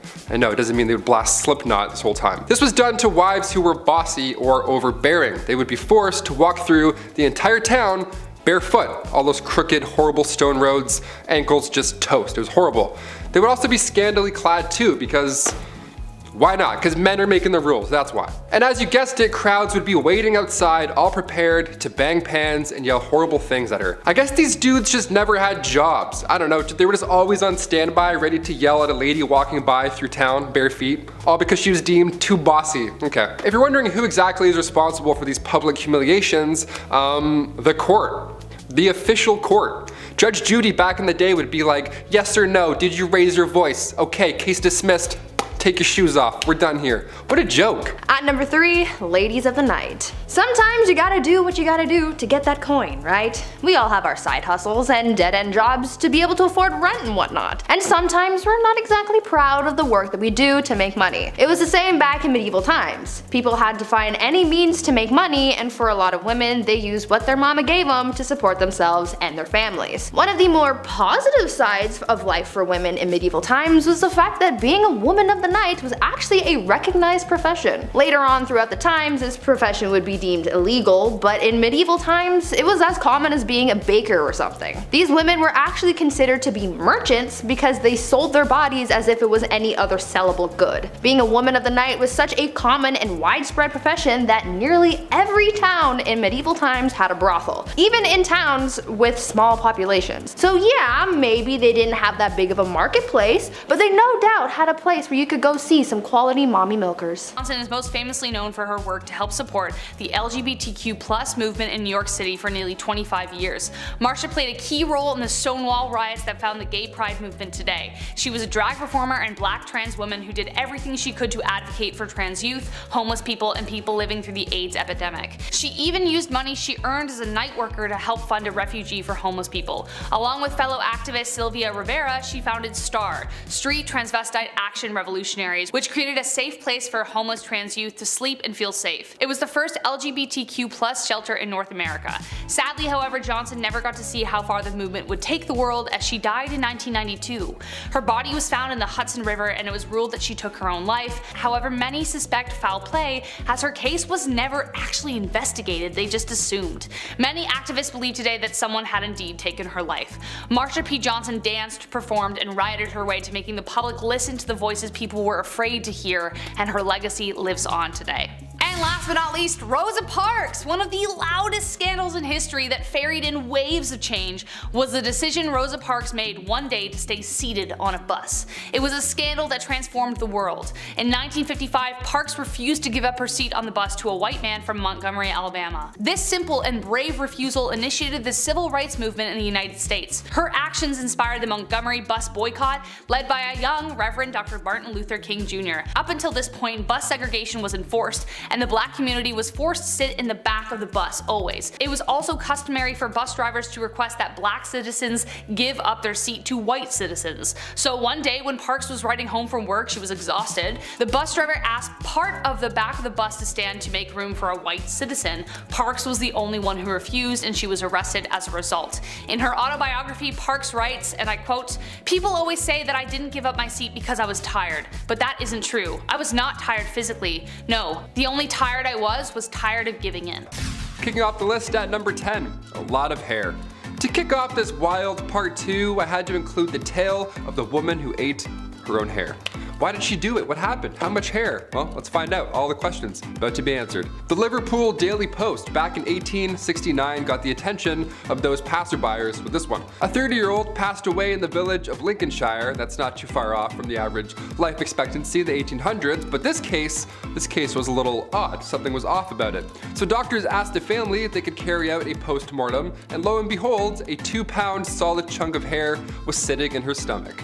It caused ulcerations of the stomach and ultimately caused her death. What a horrible way to go out. The woman's sister did note that over the last dozen years or so, she had been casually eating her own hair, just one piece every now and then. Ultimately, it added up. If you know anybody that's eating their own hair, pass this on. Send them this video. This sounds rather uncomfortable. Number 9, cat attack. If I have to pick, I would say I'm 100% a dog guy. Cats are cool, don't get me wrong, but this next story freaks me out a bit. Also, I had a cat once and I pulled its tail on it.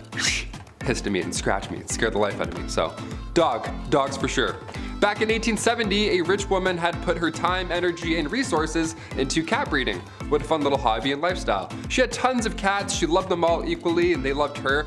I'm allergic also, so this story is my nightmare on a level. But it does sound like a cute time, I'll admit, that's a nice way. Especially like in the Victorian era, what a lovely little pocket of fun. 1800s, a lot of candles, everything being extremely flammable, disaster hit often in Victorian times. And in 1870, a fire broke out of this young woman's home, and the cats were sadly trapped in the house. They made it out alive, but by the time they made it out, the 2 maids that had kicked the door open to rescue them, they had gone full primal. The cats just attacked them and it was all bad. The fire in the house house had obviously scared them, so when the doors were open, these two maids were both attacked by them at full force, essentially, all of these cats. Like, what a horrible thank you for saving all of their lives, you know what I mean? Number 8. The Dirty Tames. When you think of Victorian England and the people, there's only really two classes, the wealthy and the ones who are broke and sound like they're from Peaky Blinders, love. Yeah, that's right. However, even for women of high esteem with their bottomless undies and lady maidens growing a flush, the streets of Victorian London weren't very bourgeois, to say the least. Muddy dirt roads, thieves, beggars, and a really bad smell. It just didn't smell very nice. Oh, and also a really scary guy, but we'll get to that in part 1. But perhaps the most disgusting was the Thames River, which after years of treating it the same way Brendan Fraser was treated after the Mummy franchise was over, it wasn't a good look. It was full of filth, sewage, garbage, and animal cadavers, so much so that it was said you could walk across the river on top of them. That is no place for a lady to be. Ooh. Number 7. Calf ear appetizers. This one goes out to all the folks who like their steak well done, as this may be too much to stomach. Given the way food was prepped and handled back then, I would agree with most folks that cooking the devil out of your meat was probably just the safer bet. Sucks for me because I like my steak rare as you can make it. Blue, almost, honestly. I love it like that. I am also willing to bet that most of you folks who like your steak well done aren't a big fan of fat and gristle. I also love fat and grizzle. I just like meat, what can I say? What I'm getting to is calf ear appetizers. Yes, cooked calf ears, which I'm pretty sure are just like pure cartilage. Higher class women could often find themselves at parties where they would serve up this chewy delight. You'd probably just be chewing on that for a while. I feel like most people wouldn't like that. Is Chris a cartilage guy? I don't know, we'll see. Number 6, Joan of Arc. It doesn't get more unusual than the savior of France. England and France were having a go at it, if you will, which, if you know history, was like round 12 of 100. Anyway, it wasn't going too well for France. It was going rather poor, actually. The same kind of poor I got on my report cards under the paying attention section. Oops. Then there was Joan, really a nobody, when one day she heard the voice from a higher power that she was to drive the English out of France. Naturally, the people around her, especially the men, scoffed at the thought of a young woman being the hero they needed. But given that they had nothing to lose, suited her up and sent her out. Plot twist, she did very well, like crazy good. The Battle of Orleans proving her grit. The English were so confused and disgruntled by a young peasant girl defeating their armies, they thought it was only proof of one thing, that she wasn't a sign of God, but rather a sign of the devil. How dare a woman beat us in that's man stuff, you can't do that. Number 5. Queen. It is unusual. Most people didn't get to be royal. I mean, think about it, seriously. Although I'd certainly like to be, I can't just imagine it. King of the internet.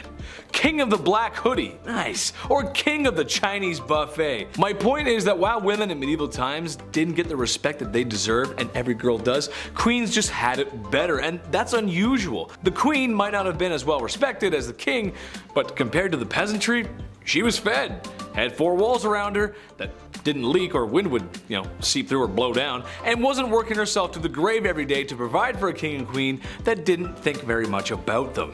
That's a really hard life to live. Number 4, widow. Might not be an official occupation, but it is an official title, and officially, it sucks. Imagine a world where it's difficult to get by, a world where a woman is a second-class citizen. So when her husband, her brother, her father, and maybe even her son get drafted to fight Germany and don't make it back, well, it's not fun. Some struggled to find work, others remarried, and some had no choice but to practice the time-old tradition of the world's oldest profession, if you know what I mean. Tough times, man. Especially for the ladies. Not cool. Number 3, farmers. Gotta tend to those fields, partner. This is also a time where there is farm equipment, yes, but not as common as today. It would have been expensive and nowhere near the state-of-the-art farm equipment that we have today. Milking machines, combines, tractors, you name it. In 1914, it's offspring. That's your farm equipment. That's how it works. Ever notice how farmhouses got lots of bedrooms? Well, if you can't afford to hire farmhands, then you make some. Except, however, the key issue with the last point as well as here is the men in your family getting sent to war. Not coming back for 4 years is a problem. Or in a worst case scenario, not coming back at all. I mean, I'm sure some came back, they just came back in boxes. Which means wives, women, sisters, and daughters had to roll up their sleeves and get to work. And I don't have to tell any farmer watching this how important their job is, or how difficult it can be. You gotta feed the folks after all. Gotta do what's right by me, Dutch. I don't know how farming's Western, but alright. Number 2, Tilly Kilmick. Okay, how about a literal psychic who knew when all of our late husbands were going to pass? In the late Victorian era, Tilly Kilmick was first found predicting the passing of scruffy wild dogs in the ghettos of Chicago. It's kind of a weird thing to say, like, yeah, see that dog? That dog's not gonna make it. The dog? No, he's not gonna make it. Anyway, somehow she always knew when they were going to expire. Then it was her late husband of 29 years.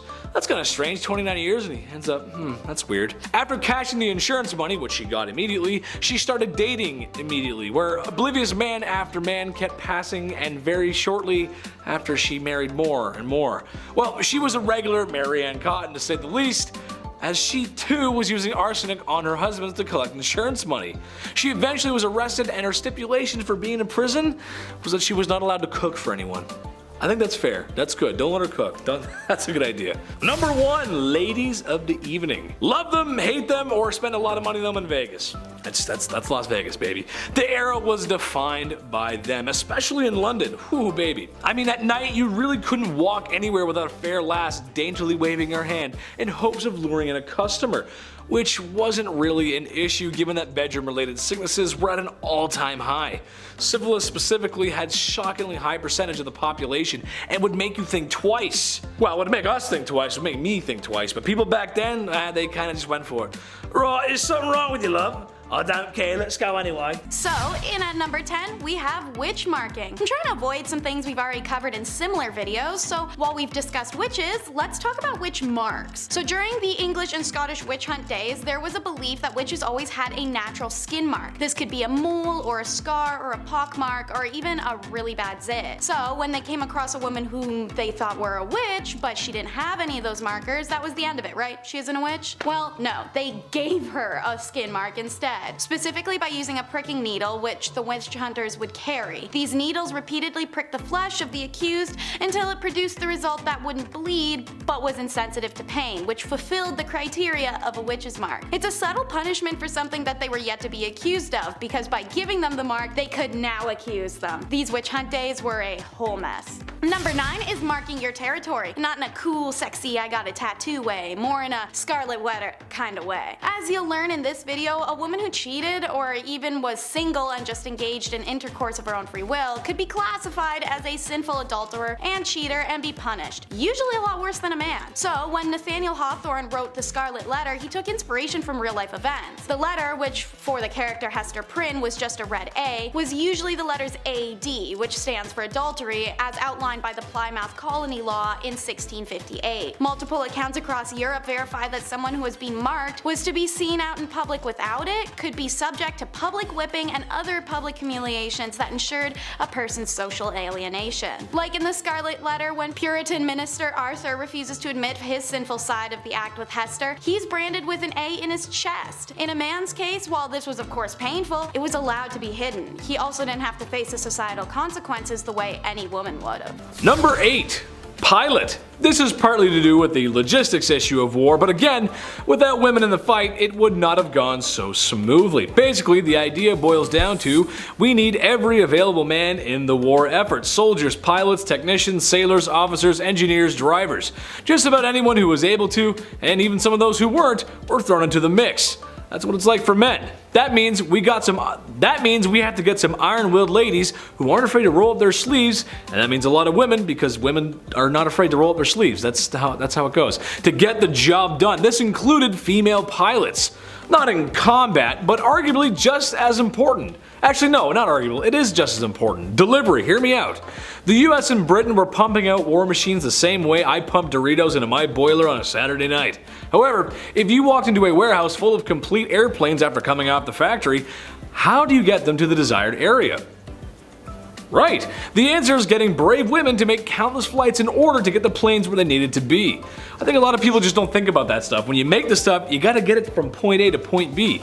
and we have a lot of women to thank for that. Number 7, Rivet Rosie. I did mention this in my World War I video, but this is where the magic really happened. Rivet Rosie. Editor, put a picture up of Rivet Rosie right back there or something. Put a picture, or maybe in front of me, I don't know. Rivet Rosie.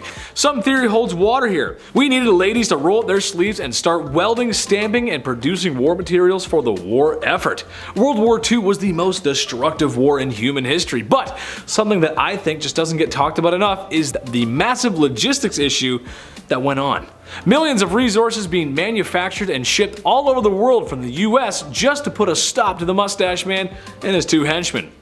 Not one tank, gun, bullet, or bootstrap would be possible without the efforts of women in factories, and that's just the truth. Number 6, we meet our ladies of the night. Unlike most ancient and even modern civilizations, selling intercourse is illegal or was highly governed. In ancient Egypt, this wasn't even close to the case, but rather the opposite in a peculiar way. Women who worked in the sexual industries were considered divine and respectable, as their career was considered to please the gods. They earned high status and lived in luxury. Working freely and openly, these ladies adorned themselves with red lipstick and eye makeup that differentiated themselves from other women. They were also tattooed, diamond-shaped dots along the thighs and on the fingers, or images of the god Bes. When the French invaded, they brought STIs, and they spread rapidly through the brothels, and this prompted the French authorities to introduce a law forbidding French troops from entering the brothels or having these ladies in their rooms. Guess those ladies were hard to resist, because anyone who offended the law received death penalty. Number 5 are the wet nurses. Wet nurses are found in all statuses and were for all statuses. One common denominator though is that the career kind of really sucked, pun intended. So, first, their social status was always determined by the status of who they were breastfeeding. Royal family? Congrats on your special privileges, statues, private quarters, and your own tomb in the family pyramid. Also, her family would receive special perks as an extension of her. Now, royal families only wanted high status wet nurses, and while it's not clear how they were chosen, evidence suggests some kind of blood tie or faint familiar relation. Most wet nurses were from marginalized families in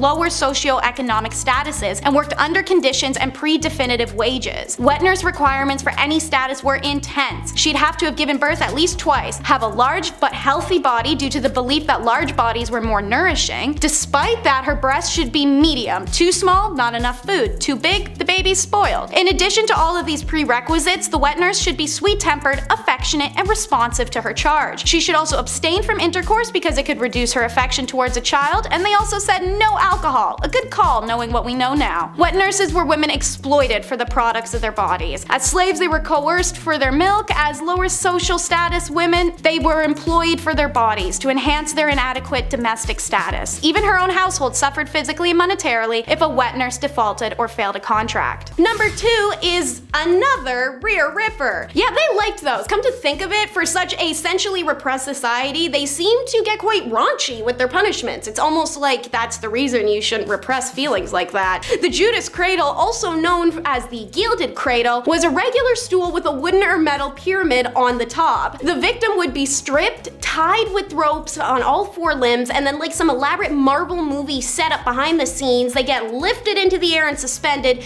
just over top of the pyramid. Then their bits are adjusted to sit right on top of the pyramid. From here, the captive holder could torment them further, try to get confessions, whatever, before letting loose more and more of the person's own body weight, which would slowly impale them downwards on the pyramid, which in turn would start making room for itself. This punishment method was frequently used in the Inquisition, but I invite you to guess when else. Could it be A, witchcraft, B, witchcraft, or C, witchcraft? If you guessed any of those 3, you're right, because pretty much every medieval punishment for a woman was because she talked too much or made a soup that tasted too good, so the devil must have done it. Alright, the last on our little ripping montage. Number 1 is the rail rip, aka a wooden horse, also known as riding the rail. It's an effed device of which there are 2 variations. The first is like a balance beam from gymnastics but triangular, mounted on a sawhorse-like support. The victim is made to straddle the triangular horse and place their full body weight down on the hoo-ha area, which rested on the blunt point of the angle. Weights and additional restraints were added to keep the victim from falling off, but also to drag them down. Left for days, it can begin destroying your pelvis as well as dislocate all of the joints in your legs. A less immediately painful variation is a single plank of of wood supported, again with the wooden legs or sometimes suspended from the ceiling, horizontal from the floor on its side with a thin edge and sharpened extremely. The victim is made to straddle the plank, which is adjusted to their height so that they have to stand on their tiptoes or let their hoo-ha, meet a very serrated fate. This wasn't a witchcraft one ironically, but rather for adulterers, working girls, or women who breathed a little too hard and their husbands wanted them gone. Number 2, grand theft witchcraft. If you were a woman in the Middle Ages, you were accused of being a witch pretty often. They thought women communicated with the devil, like Bree mentioned earlier, just because some townsfolk with 3 teeth said so. Great, thanks Abe. Good job, good report. The punishment for practicing witchcraft wasn't a heavy fine like guys who cheated, but they would be burnt at the stake. This was popular in Scotland along with drowning. Those are the 2 big ones. Remember earlier how I said women would sometimes be dipped into a river or a pond? Well, they would also sometimes just be left there. It's called witch dipping, and depending on if she floated or sank, that's, witch or not. The dumbest thing I ever heard. If you were charged with treason or witchcraft, that was the ideal punishment, because it surely beats burning to death in front of an entire village. This all got out of control come the start of the 17th century with the Salem witch trials. That's when people were like, you know what, I think this is wrong. I think we should stop, let's put this torch out, I think we're good. That's when 19 people were executed for being witches. God forbid you knew how to do bedmas in the Middle Ages. Also, that's a lot of coordination to get that many townsfolk together and be like, okay, you need this, how many people are standing here? Almost like you would use basic math to figure that out. You're a witch too. Spoiler alert, we're all witches, because we know things. I don't know, I hate this. And finally at number 1, crimes of the heart. For some unknown reason, people were really out here in these streets in medieval times trying to accuse women of everything. Witchcraft was a common accusation, but the other common crime that women were often accused of was adultery. But you see, the thing is, someone could accuse a woman of adultery even if she never had physical contact with another person. Now, how the heck does that work, you ask? Well, it depended on where these people lived. During the medieval age in the Byzantine Empire, it was considered adultery if they spent a night outside of their husbands' or parents' homes. In Slavic parts of Europe, a woman could be considered guilty of infidelity for simply going to a public event. I'm pretty sure with this logic, if you even breathed in the same general vicinity of a man, then you could be accused of adultery. I mean, what the F is that up? The only bright side, I guess, is the fact that when it came down to punishments for adultery, men usually got the worst punishments in comparison to women. However, they would be accused of this crime way less often than women, so I guess in a way we still got the short end of the stick. Damn it. Number 10, Julie Daubigny, a sword-wielding opera singer?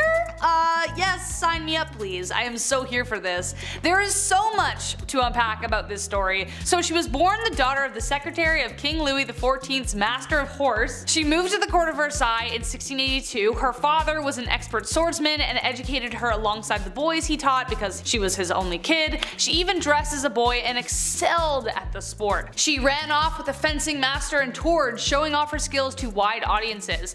One audience member, however, couldn't believe she was a woman because she was so good, so she flashed the crowd, who responded with complete stunned silence. She began singing at the Marseille Opera where she met her first love, a young woman. This woman though was packed off to a convent by her family, and Julie followed to help her escape. They burned down the convent and ran off together, and she was actually sentenced to death by the parliament, but Julie would continue to live on one adventure after the next. She would later be pardoned by parliament and continued to go on to become an opera star, and had many other lovers. Number 9, Betty Page. If you're a fan of pinup art, then you almost have to be a fan of the one, the only Betty Page. She is the one who defined the art form. Page was an American pinup icon who scandalized society with her risque and alternative kink modeling photos. We can thank her for the bikini, as it was Page herself who made it popular. Pop stars to this very day model themselves after her. Her iconic haircut being found on stars such as Katy Perry and Dita Von Teese. Her poses in her famous photos were found in music videos such as she had a massive amount of influence. She redefined a sexually repressed era with her free spirit and unabashed presentation of her sexuality, but she was taken advantage of a lot of the time. Betty actually didn't make any royalties after her prince until Hugh Hefner got her an agent, but by the end of the 1950s, Betty walked away after a nervous breakdown and retired as a born-again Christian.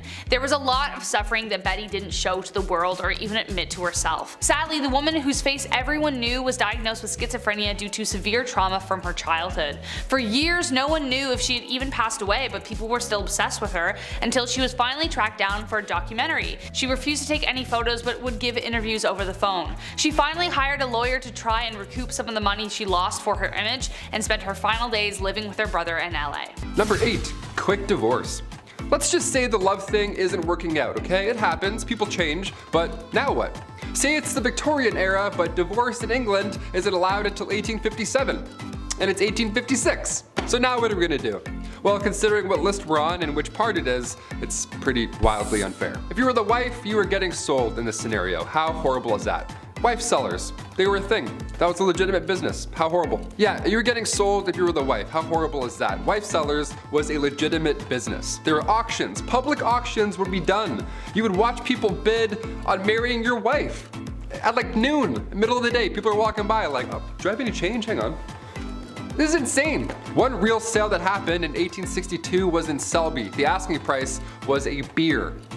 The asking price for this person's wife was 1 pint. Sold, just like that. That's crazy. Sold, drank, now I'm married. That's insane. Other times, most of the time, it was a rather expensive exchange. I feel like there are plenty of cases where this would honestly be the ideal scenario. Just get it done in one day, whatever. Peace. See you again. Bye. You're the worst. Number 7, the Great Famine. We're gonna lean out of wife selling for a hot minute and include the boys for this one. Yeah, come on back in, you're all guilty. The Great Famine took out everybody, not just Victorian women, of course. Back in 1845, potato crop that a lot of the Irish population was relying on was no longer available all of a sudden. A group of microorganisms just wiped them out, just like that, and in result, around 1 million folks died or had to leave. It was draconian law and British ruling that made the exported food hard to reach people that really needed it. So this famine led to Irish independence and anti-union movements. Little fun bit of history I had to include on this one. Number 6. Hand cleavage. This goes for every inch of the skin, really, but women had to cover up back then.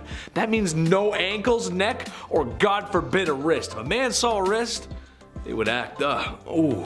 Well, I don't know if they were that down bad, but women of higher esteem wore gloves. There's etiquette to gloves. It was all part of the culture, which means only women with dosh could practice such glove etiquette. I say no woman should have to cover up. She should wear whatever the heck she wants when the heck she wants to. However, with the gloves, I believe there's a separate issue. I have an issue being a big dude with asthma. I sweat a lot more than the average folk. It just sucks, but if I was a fair lady with those gloves on, well, I might want to leave them on. Wouldn't want to ruin anyone's appetites for caviar appetizers because the smell and the sweat, it just, it'd be gross, Number 5, dresses too big. This is something I'm glad isn't a thing anymore. I'm not a person who likes to dress up. I'm a simple dude. Casual and comfortable is my forte. However uncomfortable wearing suits is, I like to think I clean up well. And I understand sometimes you gotta wear drip. It's just how life goes. Sometimes you gotta dress up. I just don't think people should be showing up to any formal events in cowboy boots and a popped collar shirt. I've known a few of those people. But what I'm really talking about here is the obtuse size of women's dresses and just the whole culture of women's fashion back then. It's just crazy. Large and overbearing dresses with enough material to use as blankets when you sleep. I know that couldn't have been fun. It's horrible. Especially with my sweat problem. A few hours in a suit and maybe a few beers later, and the first thing I'm trying to do is take the suit off. It gets tight and sweaty in there, and it's just a lot of material. It's just too much. And doorways, trying to get through doorway, forget about it. Number 4, cooking. Chief, somebody had to do it. Although, there's something that tells me the food wasn't that good. This isn't exactly Gordon Ramsay's 5-star cuisine. Beans, cabbage, eggs, onions, bread, and of course beer or ale to wash it down. The peasantry just didn't have the same access to food like royalty did. Although with a list like that, it sounds like it's a fast-track way to an upset stomach or some really grody gas, dude. It was women who would often be preparing those delicious dishes. Besides the hours I would spend on the commode after visiting a commoner's house from eating that, the taste is something worth talking about, I think. When you guys are cooking chicken, for example, what are your favorite recipes, spices, flavors? Let us know in the comments, I'm curious. My favorite chicken is barbecue chicken, brushed with a little Diana sauce. Medieval folks just didn't have that. More upsetting than that is the lack of spices in general. While there were some, anything not local would have been crazy expensive and not available to common folks. Medieval women did the best with what they could when they had it. That's just how it goes, Chief. I talked to him, he's a chef, he said it's alright. Number 3, nuns.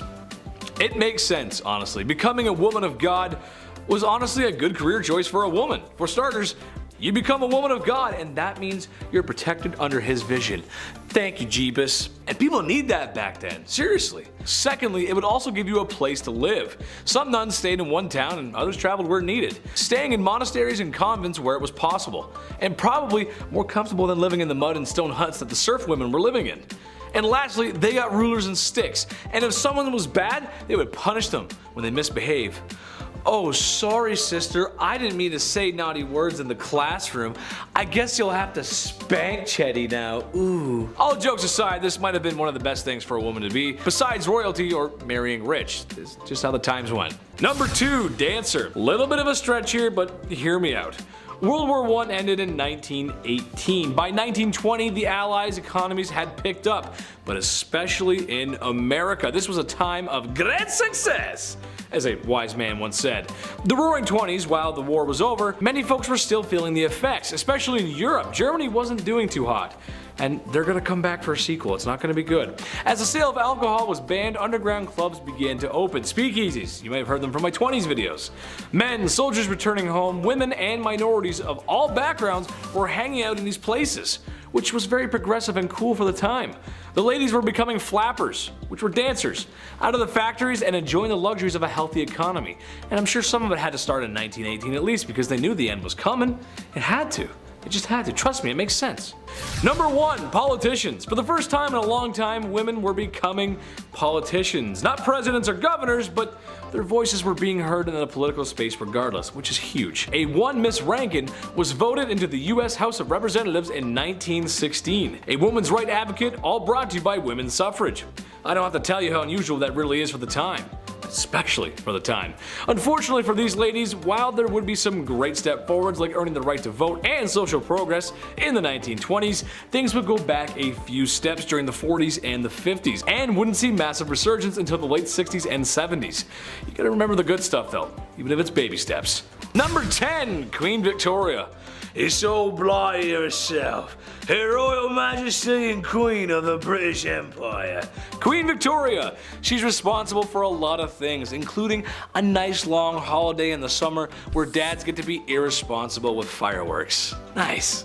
All fun jokes aside, she was the queen of the monarch, and she wasn't the worst queen ever, but during her reign, the British Empire had never really been stronger, as it took part in absorbing many smaller nations into the empire. And they didn't ask nicely, if you catch my drift. India, China, and a lot of parts of Africa. Africa had a rough time back then. It was pretty hard for that continent. They all felt the wrath of the Queen's expansionist fist. It's really sad, actually. Goddamn. Number 9, thieves. Times, specifically in Victorian London, weren't the best. It most certainly wasn't the cleanliest place on earth, and there were orphans asking for more porridge. I don't know. I didn't read the book, guys. Sorry. Lack of rights, social expectations and pressure, and a lot of double standards. Honestly, it just wasn't an easy time for women. Well, it shouldn't really come as a surprise, but thievery and pickpocketing were often done even by women though. I mean, what choice do you have at that point? The idea of ladies was so ladylike or elegant that it wasn't possible, or at least people thought it wasn't possible, that they could be criminals. What a backhanded compliment. What, a woman a criminal? I certainly don't think so, sir. It's not possible. It's very possible. There are tons of thieves and pickpockets. That's just ridiculous. For number 8, we travel to discuss status degradation. While it still persists today, not everyone knows what it means. So essentially, you do something wrong, oopsies, you lose some of your basic human rights. You could steal something, have relations out of wedlock, cheat on your partner, miss some work. Every empire that has used this tactic has had a variety of ways that you could mess up and receive this punishment. Naturally, in times where a woman was property and couldn't buy things, own things, or do things, or breathe without having a man side-eye her for it, this was a monumental punishment to receive. Under the Roman Empire Augustus, who reigned from 27 BCE to 14 CE, a woman guilty of adultery could lose several rights as a citizen and suffer a financial burden. Noblewomen in the Kingdom of Korea during the Joseon dynasty faced a similar degradation of their societal status if they were found guilty of remarrying as a widow.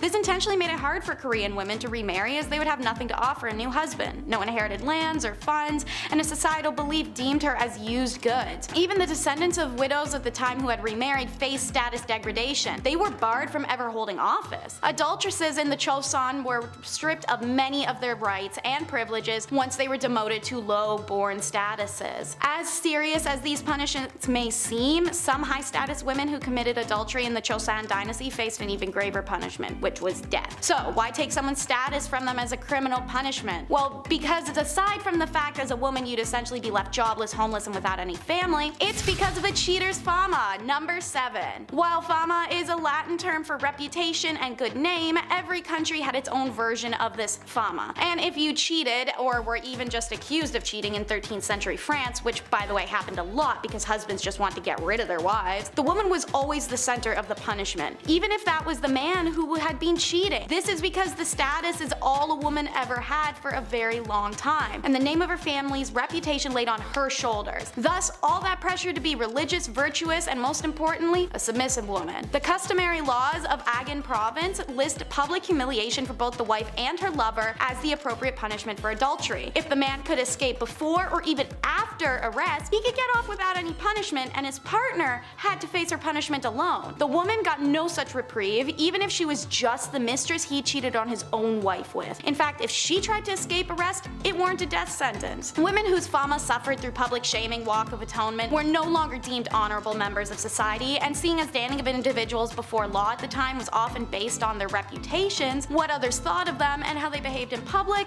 she'd be left, as I said, homeless, familyless, and dejected. For my Game of Thrones people, think Cersei. Number 6. Mother. Hey, listen, being a mom is tough. It's a process, a lot of ups, a lot of downs. But sadly, a lot of moms got knocks on the doors in the 1940s when they didn't want to. Got a folded American flag and condolences from Uncle Sam. Given the number of men that lost their lives during the conflict, it's a knock on the door that happened all too often. However, on the other side of the pond, it was a similar story, except in places like Berlin, there was no door. Or maybe even a house, because it was bombed to smithereens. Imagine trying to raise a kid in a place like that. When your town looks like something from Fallout. Yeah, it's not easy. So shout out to all the moms out there that lived through it one day at a time and made it through. Number 5. Sniper. Lyudmila Pavlichenko was a Russian sharpshooter during World War II. This is a woman who was in active combat and is credited with over 300 KIAs. That's a lot of dudes. See, this is a lady we need a movie or a game about, Hollywood. While inequality of the 1940s was very much existent in the Soviet Union during World War II, her bravery and service is to be commemorated.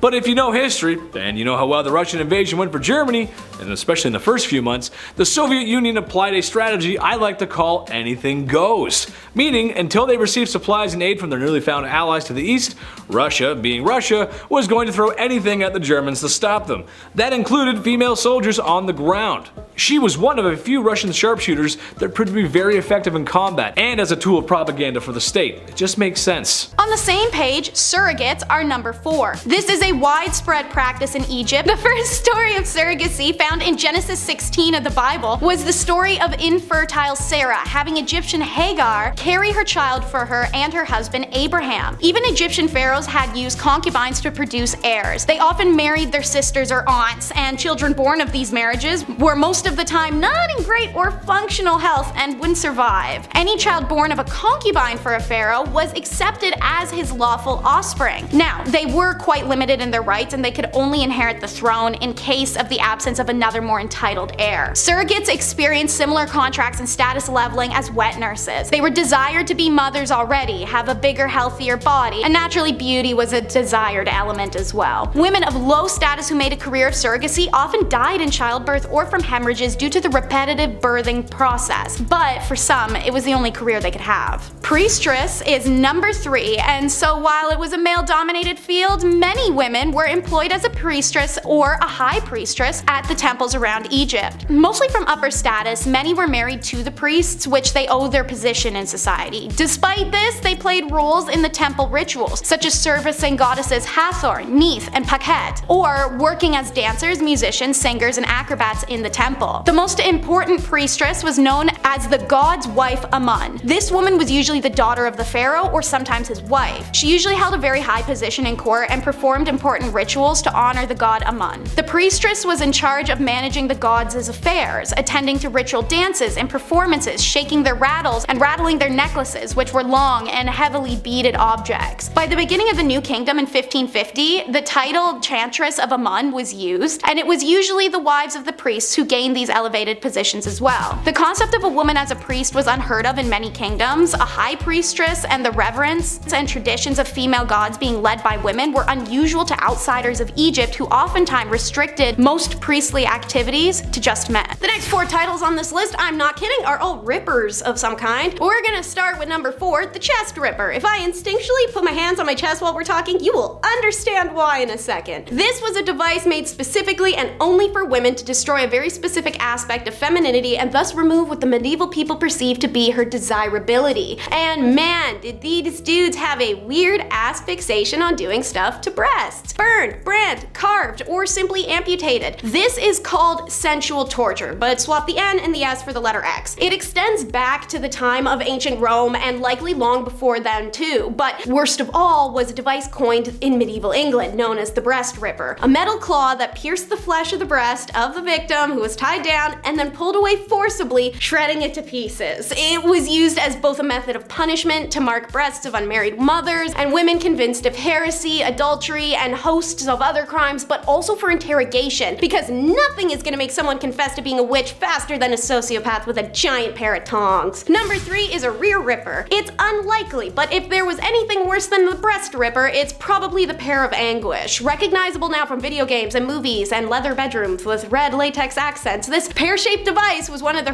many horrific devices that made it to the modern world, but was reborn with better purposes. A few medical devices have taken a page out of its book, such as the dreaded thing they use at gynecology appointments, and some birthing and colonoscopy gear. So, the pear is made up of 4 leaves. These are joined at the hinge at the top and a key or a crank on one end. As you can see on screen, it's named accordingly. The pear was inserted into one of the 3 viable orifices, 2 if it's a dude, depending on the nature of the crime committed. The oral device was reserved for heretics, while the back door and the middle door pairs were used on, you could never guess, witches, witchcraft. Ooh, man, medieval times must have looked like the set of Halloween Town, the way that witchcraft is constantly referenced. Anyways, turning the key opened the leaves, and every little click of the key causes massive internal damage that was rarely fatal, but very thorough way to get a confession out of someone, or just about anything. I'm pretty sure the average person would admit to something as ludicrous as riding a magic donkey out of the king's palace if it meant that would stop.